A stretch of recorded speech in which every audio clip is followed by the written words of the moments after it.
valuable. So we do what? We pay a lot of money for them because we made them valuable. Well, make yourself just like gold.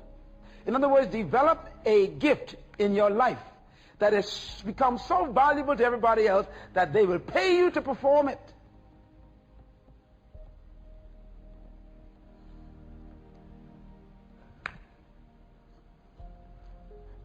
Les Brown and I were chatting one day, and we became good friends over the past 10 years or so.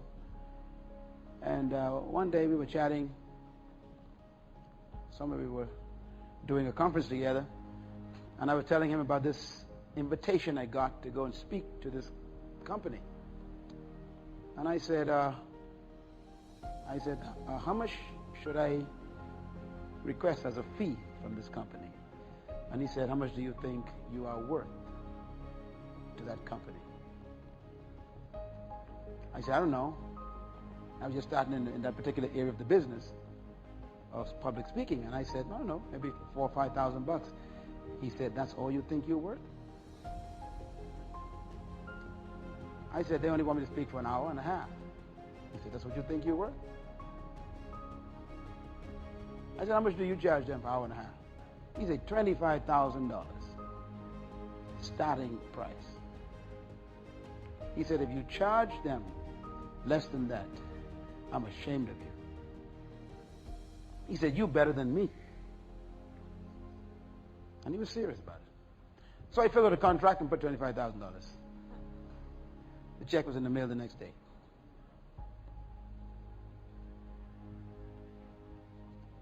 Make yourself a person of value. Don't seek success.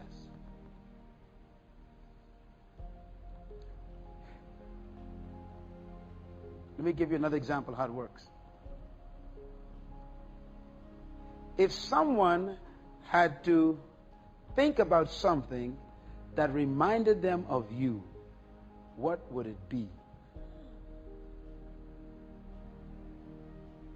That's a serious question. Because if they never think about you, that means you have never made yourself valuable. You have become a jack of too many trades. So you master nothing. You think of Tiger Woods, what do you think about? Michael Jordan, what do you think about?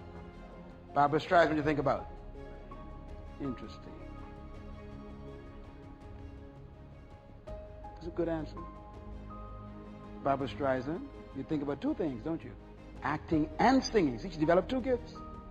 What do they think about when they call your name? Your problem is they don't think about you at all.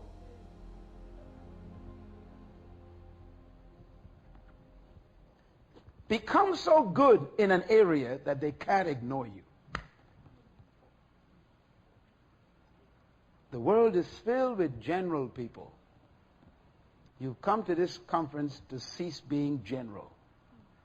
You're not in the general group anymore. You got to go home and decide for the next 20 years, I'm going to carve out a niche for myself that they're going to have to find me and can't ignore me.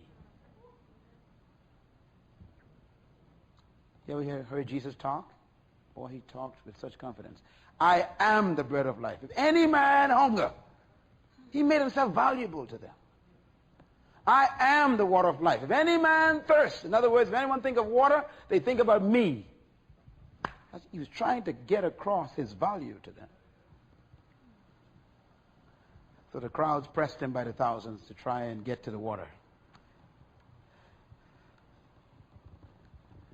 Vision is what gives you this unique discovery about what you're supposed to master. So in my book on leadership, on my vision, I hope you get a copy of it and read it.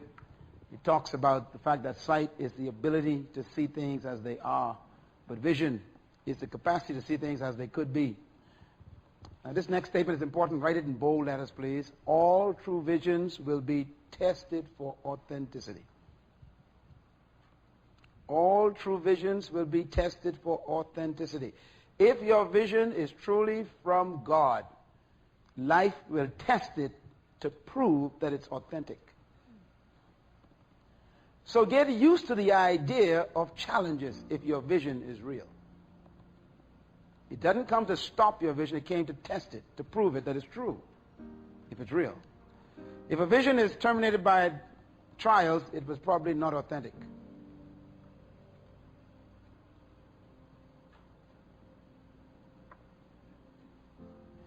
Sometimes your vision may take you to prison, but you got to go there with it and come out with it, like Nelson Mandela.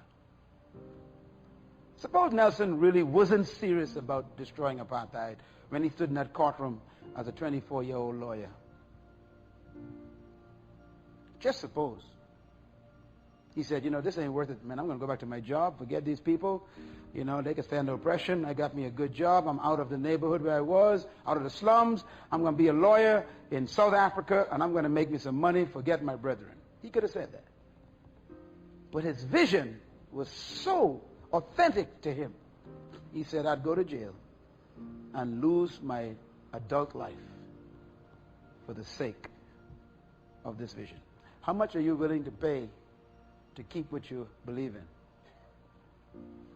Vision is powerful. Write this down, please. True vision is discovered when you discover something you're supposed to die for. Visionary leaders ask the question, what kind of history do you dream of making? We're in this session to talk about how to write that vision down. But these are some preliminary thoughts you need to have in your mind. What is it that you'd like to do to write your part of history? In other words, do something that they cannot erase from history. And you don't need to do great, massive things. We keep thinking I do great. For example, the woman who poured the oil on the body of Jesus, you know what he said about her? I mean, that was such a simple act, eh? She took some perfume, which is believed to have been some embalming type fluid as well, because he said, this was for my burial. The scent of that stuff was so strong, they knew what it was. Very precious spices from northern Africa and Asia, and that was imported stuff. It's very expensive. She had a little vial of it, probably cost about $15,000 in our modern day currency. And she took that and rubbed it on the body of Jesus. And it was just a simple act, and that's it. She vanished out of history. Guess what? We're not even sure what her name is. It doesn't tell us what her name was. Now, some people assume it's Mary and all that, Mary Magdalene. It doesn't quite say who it was. But yet Jesus said, what she has done will be spoken of all through history. See, some of you think you got to build a big building like Dr. Myles Munroe or build a school. No, there's some little things you were born to do that they can't get rid of. For example, there's no such thing as the gospel according to Andrew. Is that right? Amazing. He has no gospel. But yet it was Andrew who brought Jesus to Peter. Or Peter to Jesus, rather. In other words, he was the connector. There has to be an Andrew that history can't forget. You may never stand here where I am and be under the camera lights. That may not be your vision for being born. But whatever you're supposed to do is not supposed to be erased. That's why I am convinced you were not created just to make a living and pay bills. You were created to give life and make a difference with your gift somewhere. That's why you came to this place. Here are some things that vision will do when you discover it. 1, vision will choose your future. 2, vision will choose your friends. 3, vision will choose your library. 4, vision will choose your use of time. 5, vision will choose your use of energy. 6, vision will choose your movies that you waste your money on. 7, vision will choose your priorities in life. 8, vision will even choose your hobbies. Even the games you play should be related to your vision. I used to hate golf. Why? I didn't understand golf. You know how many hate things you don't understand? And one day I was watching Bill Crosby on a show, and he was talking about golf, and he had me laughing, man. I was laughing. And Bill Cosby kept on saying, golf is a stupid game. Here these grown men out on this place hitting a little ball with a piece of stick, and then putting it in the hole, taking it back out, and then hit it again, put it in the hole. He said, this is so stupid. And so I got my philosophy about golf from Bill Cosby. So one day, a friend of mine who's here today said, Doc, you want to go play some golf? I said, golf? That's a stupid game. I said, only grown men walk around with a piece of stick, hit this ball in the hole, take it out. He said, that's a stupid game. He said, look, you want to go at least and go on the course and let me, at least show you how to do it? I said, okay, no problem, let's go. I said, got a day off, let's go take it. So we went to this course, and we rented stuff, because, I don't like golf. So they rented me the stuff, and they rented even the shoes I had on. I had to rent the shoes. We went on the course, and he says, hit, and he showed me how to hit the thing. And it's beautiful. I loved it. The environment of this is wonderful. And I hit this thing. And when I hit that first ball, an anointing came upon me. See, some of you all don't know what we're talking about unless you've been... Anyone know what I'm talking about? Come on, you golfers. There's an anointing on the golf course that no one understands. I mean, I don't know whether I was, just born to be good at it. But when I took that thing and I swung, the ball went, ah! Woo! And I went, I say, my God. I said, let me try that again. Hit it again. Bang! After the fourth time, I started feeling this thing. And then the guy says, look, it's time to go. I said, don't go yet, man. We got to just a couple more holes, man. We stayed out there for 4 hours. Next morning, I said, let's go.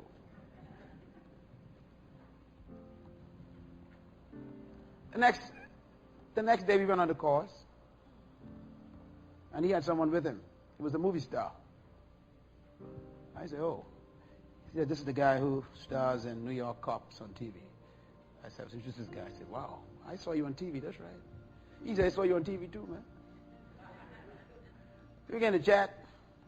We walked into the golf shop on the course. I saw another movie star, another athlete, all these folks who I knew in boxes. I said, my goodness, this is where everybody gathers. It's where the money is. I began to act like I was a golfer, Yeah, this is life out here.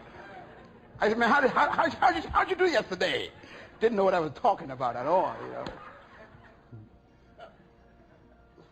My third time on the golf course was incredible.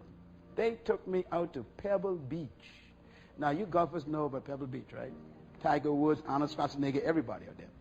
And I don't know anything about golf, nor Pebble Beach. I don't know what Pebble Beach is. So here we are going to the Pebble Beach, and I'm walking out there, and anybody who's anybody is there on the course. And I'm like, all the money's out here, billions of dollars on the course. And they say, this is where deals are made. I said, take me on the course every day. Mm-hmm. And the people I met out there are people who had my money. You can get it after I'm gone. See, some of you pastors ain't know what you're missing. You better go learn golf. The anointing is on the course, man. Your hobbies should be related to your vision. If you're going to play dominoes, play with rich people.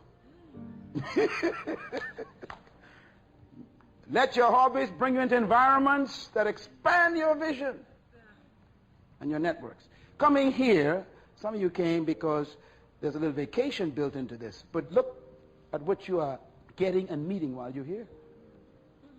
And there are people in this group who got a lot of money. I mean, some of them I tell you, but you want to know who you're sitting next to. They got millions of dollars. But they ain't here for that. They here for some other reasons.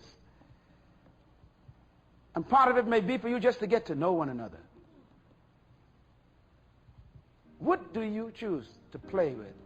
Even let your play be with a purpose. Everybody say play with purpose. It's important. Having your own aircraft is incredible too. It's a whole new world.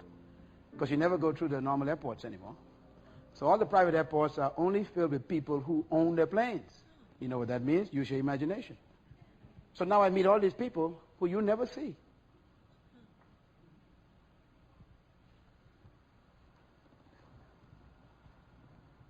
It's amazing. Vision chooses your hobbies. Next, big one.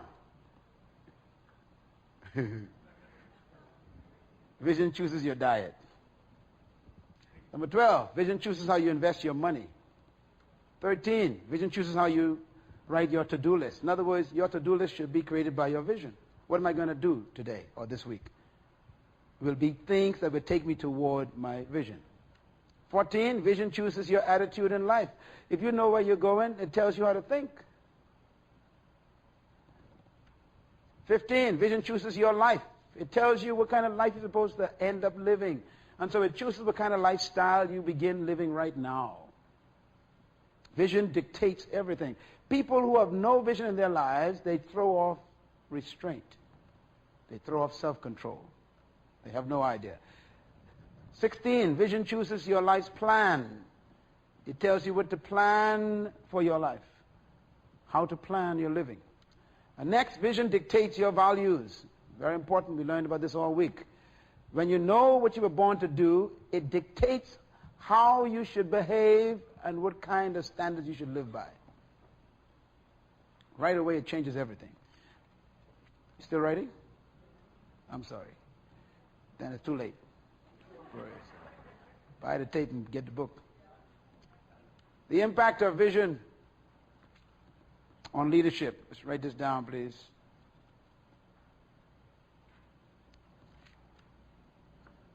Vision clarifies purpose. It gives direction to the leader, and it empowers the leader beyond his assets or her assets. Very important. Vision clarifies purpose.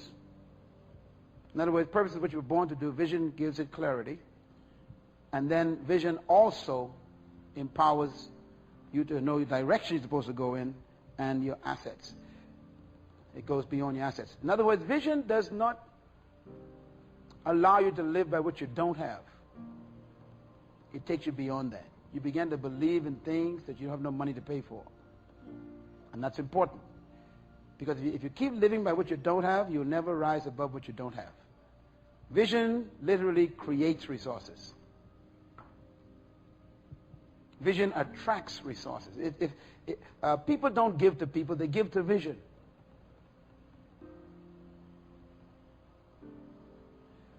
These things that you call government grants are literally resources that are looking for vision. When you go to get a grant, they don't say they can give you this to spend money. They always ask you, show me your vision first. What are we giving this money to? It's not to you, it's to the vision that you have. Vision attracts resources. And so it's important for you to really clarify your vision and make it so plain that anyone can see it like you see it.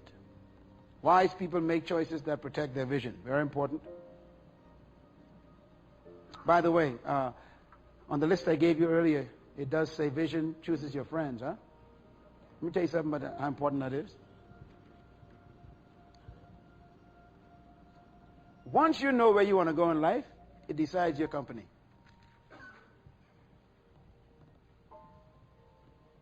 I have very few friends in my life. Very few. And I don't want any more. I have millions of acquaintances. And I'm stuck with millions of brothers and sisters. They ain't my friends. You see, you're born with your brothers and sisters, but you choose your friends.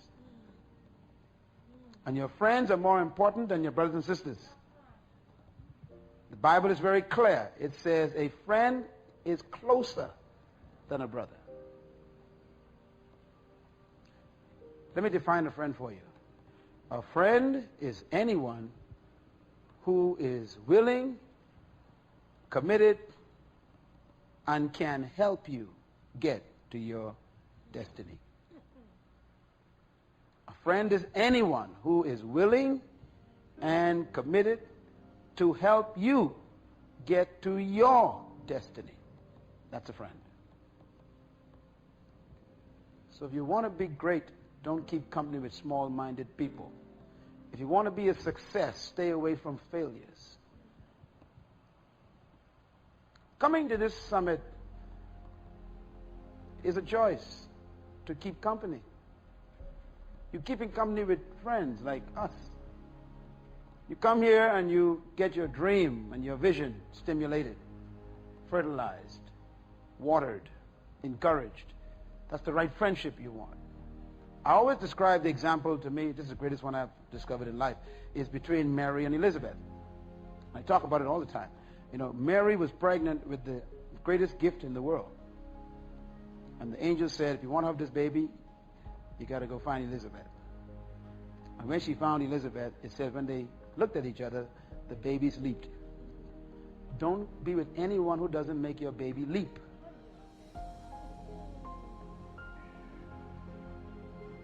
Your dream should be stimulated by your friends.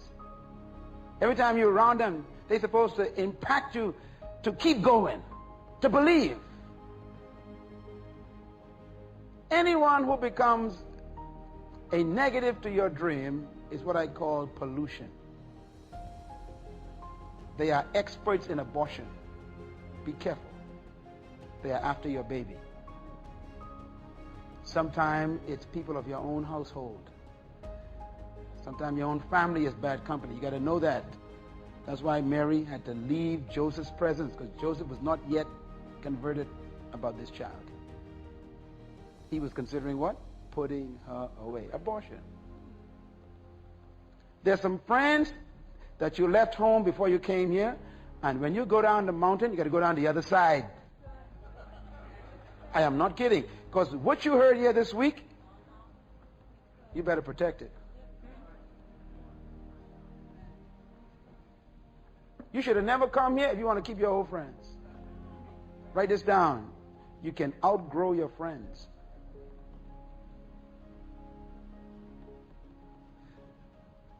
A lot of you don't know how dangerous your company is. So let me give you another principle to work with. If in your group that you call your friends, if you are the smartest one in the group, it's time to leave the group.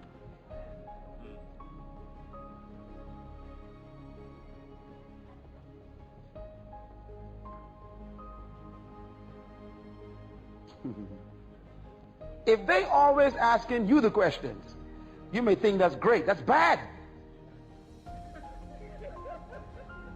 You want to be in the company of friends who make you think, who expand you, who you ask questions to.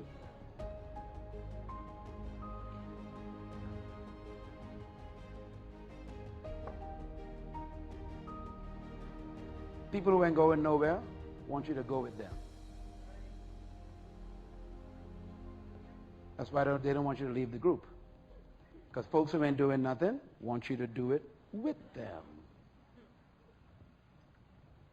So they say, oh, you're going to join that other group, huh? You're going to abandon us, huh? Absolutely yes.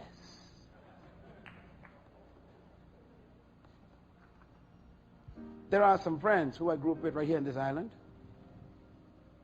I'm talking about 40 years ago. And they are still sitting under the same tree, playing on the same domino board with the same dominoes. I can still find them. And you got friends like that too?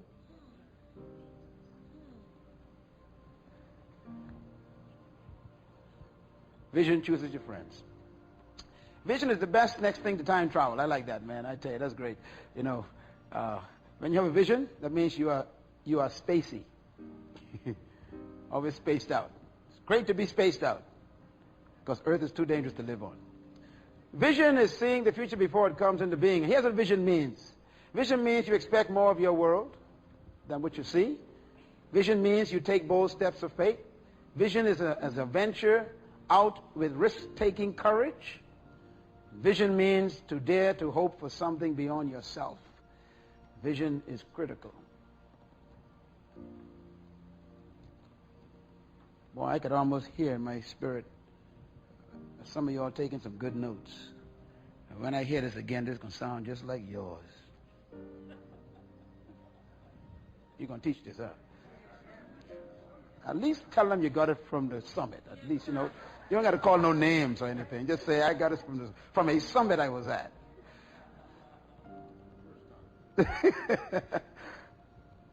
Vision is so critical. It literally makes you believe in a better world. It becomes more real. And I believe what we heard in the last two sessions we had here was so deep. I was taking notes like crazy because what we heard was so critical. And Dr. Chris was talking about the subconscious mind. And then Dr. Raphael Messiah was talking about the subconscious mind. It's so important. I was sharing with one of my colleagues when he was teaching. I said, do you realize what he just said? That your body and what you show us is fake. Your real self is your subconscious self. So if nothing gets into your subconscious self, it's not real yet. That was a powerful thing. That's why the Bible said, let these things sink down into your heart. Get it into your subconscious mind. Then it becomes real. All right. Vision is unlimited sight. That's a Myles Munroe quote, so make sure I give him my name on that. It's unlimited. Ability to see without limit. The power to do that. All right. A couple more comments, and then we look at the system of writing your vision down. The vision you have for your life creates consequences and affects how you spend your time and your resources. What does that mean? It means that a strong vision inspires passion. This passion transforms and controls your life, and vision is the source of that discipline that life creates. Without vision, sight has no hope. And therefore, when you have vision, you can always live in the midst of difficulty with a good attitude. A good attitude.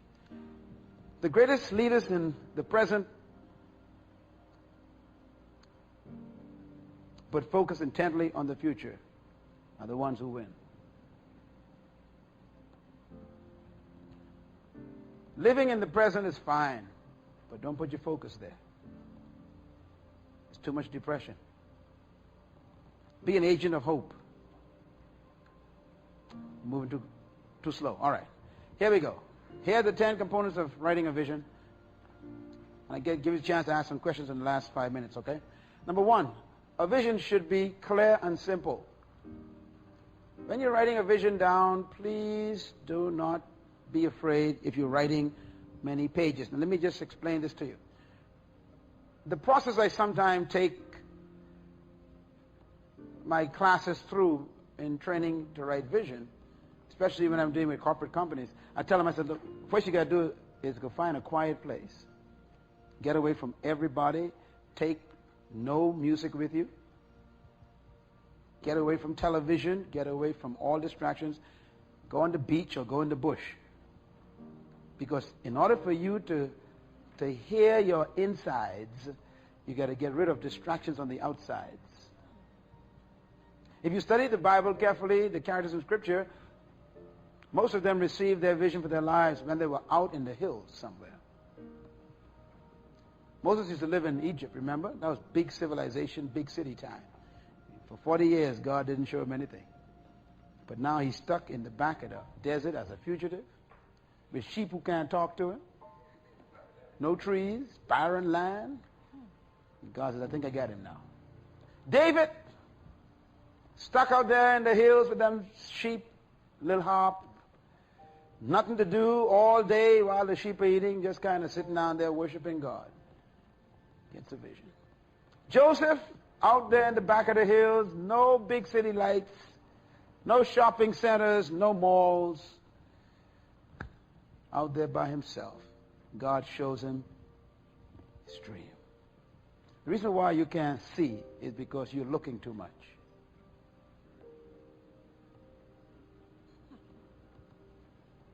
Your heart cannot see because your eyes has too many distractions.